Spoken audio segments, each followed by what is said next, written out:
పిల్లని చూస్తున్నా గానీ పిల్లగాడు ఏం పని చేస్తాడు అని అడుగుతాడు శ్రీకాంత్. నేనేం చేయ చెప్పు? ఇప్పుడు 8,000 10,000 జీతం అంటే పిల్ల దొరుకుతలేదు. ఎట్లా చేద్దామంటే కనీసం జీతం ఎక్కువ అంటారు, జీతం ఎక్కువ వస్తుంది ఆ పిల్లగానికి, ఏం పని చేస్తాడు అంటారు. పని చేస్తావా మరి? కంప్యూటర్ వచ్చినట్టు యాక్షన్ చేయి, సరేనా?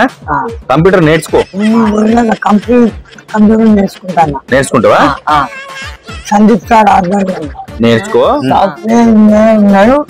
నెలకు 2 లక్షలు వస్తాయి, నచ్చ చెప్పాలి నాకు పిల్లలక. ఇప్పుడు నీకు సాఫ్ట్వేర్ ఇంజనీర్ నేర్చుకుంటావు మరి 2 రోజులల్లా?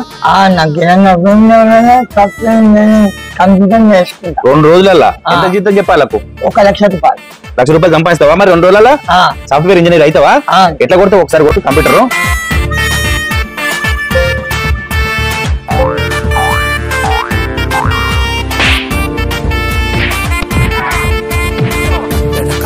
శ్రీకాంత్ బాగానే వచ్చుతున్నావు కంప్యూటర్. ఇదేమన్నా 100 కంప్యూటర్ రప్పాడిచ్చేస్తానా? రప్పాడిచ్చేస్తావు, పిల్ల దొరుకుతుంది. శ్రీకాంత్ మదాక మంచిగా కొడుతున్నావు. నాకు కూడా రాదు శ్రీకాంత్ ఇంత కంప్యూటర్. శ్రీకాంత్ మరి పెళ్లి అయినాక మీ భార్య కూడా నేర్పిస్తావా? పెళ్లి అయినాక 2 కంప్యూటర్లు పెట్టి మేము పెట్టుకుంటామన్నా. ఓలోలు? నేను నా భార్య. అబ్బో, ఏం చేస్తారు ఆ కంప్యూటర్లు కొనుక్కొని? ఏం కలిపి పాడి కల్పిస్తా. ఓహో, అంటే ఎవరు చూసుకుంటారు అది? నేను నా సతీమణి.